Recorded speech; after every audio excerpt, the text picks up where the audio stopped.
Hi, James here. I'm with Gemma, co-founder of FINTRAIL. We thought we'd do a quick kind of piece on risk appetite. The reason being it's kind of an area that we view as very much a kind of a focal point of kind of any kind of anti-financial crime framework, but then also it's often an area that actually gets neglected as well. So we thought we'd kind of give it a bit of love and kind of give a little bit of a kind of an overview of what we view as risk appetite and a bit of how it can be used as well in the business. Yeah, I totally agree. I think it's a really important part of how a company operates, particularly at the early stages of company operation, because it really helps kind of set out that pathway for the types of risks that you're willing to accept. I think before we dive into too much detail, it's good to just clarify what we mean by risk appetite. Definitely. And I think a little bit of a silly analogy, but obviously if you take the word appetite, it really directly relates to kind of sitting down and eating a meal. You sit down and you think, well, this is how much I want to eat on this given day, this is how hungry I am, or this is the kind of fuel I need to sustain me. And I think a risk appetite statement kind of does exactly that. It says, how much risk am I willing to take or consume or accept at any given time, and what am I going to perhaps leave on the plate. Maybe taking that analogy too far, but and I think that's really the reason I think that's so important is, as I say, it really helps set the path for the direction of travel of a particular team.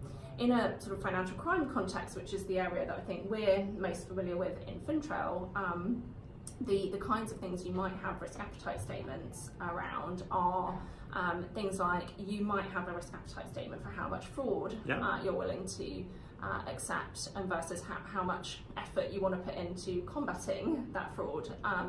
You might also have a risk appetite around how many high-risk customers you want to onboard at any given time. Or you might even have a risk appetite statement that's a little bit more focused on operational processes and, say, the speed with which you respond to customers and potentially sort of fraud or financial crime investigations. So kind of getting into that service level agreement, SLA kind of space. So lots of different ways that you can use it.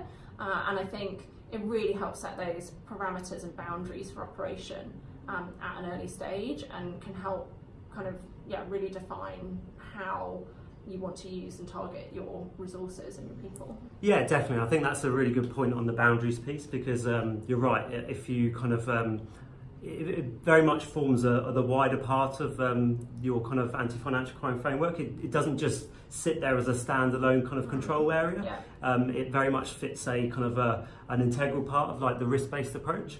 And obviously, if you don't actually have a risk appetite piece within your risk-based approach, or whatever you define as your risk-based approach, how can you actually say that you implement that risk-based approach? How many times can I say risk-based approach? Into your, you actually are not necessarily applying it effectively. And I guess if you take kind of risk assessments as an actual example, the whole idea of obviously risk appetite, if you've identified an area of kind of higher risk within your business from a financial crime perspective, and you actually can't mitigate that risk by implementing any controls, with the idea of you being able to kind of accept, mitigate, or kind of reject that risk, how can you actually do that, for instance, if you don't have a risk appetite in place? So if you don't actually know your risk appetite against how many high-risk clients you want to onboard, for instance, how can you say you want to accept that risk, or how can you say you want to reject that risk or control that risk? It makes it very difficult if you actually don't have that risk appetite piece in place alongside it. Yeah, definitely. And I think then that kind of discussion can then really tailor what you perhaps ultimately as a firm decide to do with, say, that new product that you've been risk assessing. Like, do you need to change it? Do you need to put in some enhanced controls such that you can manage that risk, such that it's within your appetite, or is there a conversation with the board about the nature of that risk appetite? But it gives you all of those parameters and boundaries, as we've said, within which to sort of talk about that.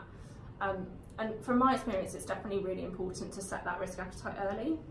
I think, as I mentioned earlier, it really helps define how much effort you want to put into kind of combating some of those key risk areas, and I think it can really help, even for sort of very much a team management perspective. It can really help you think about how much time do I want each team member to spend on kind of remediating individual bits and pieces or working on individual areas. So engineering time, for example, particularly in the fintech community that we work with, is kind of a key. It's key and critical, but it's also kind of one of the things that's hard to define. How much time do you want them to spend on building out those controls? So having a risk appetite statement is a really helpful way of defining which areas you want them to focus on most heavily. I think it's also really important to involve senior management as well as kind of the team that's working on it, because senior management, they're getting a say, they're getting full transparency on kind of where you think your risks sit and where you think we can take some risks and where you think you can manage those risks. But it also then helps from that cultural perspective as well. If they're involved, they can really set that tone from the top and explain, this is very fundamental to our operation as a firm. We need to take risks seriously, particularly financial crime risk, and here's how we take that risk seriously. These are the boundaries within which we operate.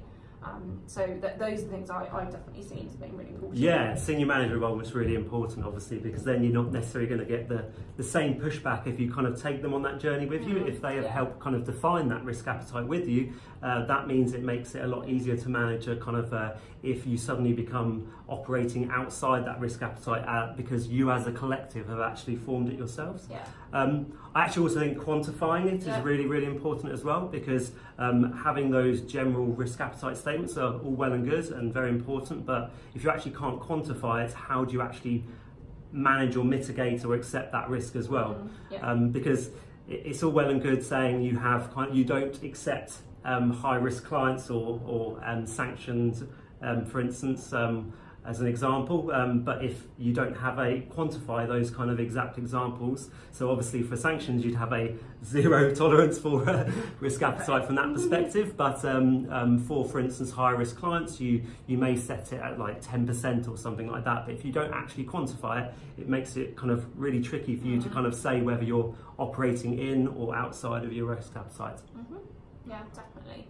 And I think, we've written a blog about this, so I think we've covered a couple of the key themes there, but if you want to kind of hear any more about risk appetite, then check out the blog. It's coming out in a couple of days, and I think James shares a few more of his top tips on how you can quantify things, but also a couple of other areas it's really important to look at and understand when thinking about creating those all-important risk appetite statements. Yeah, hope you enjoyed it, and I look forward to your feedback on the blog as well.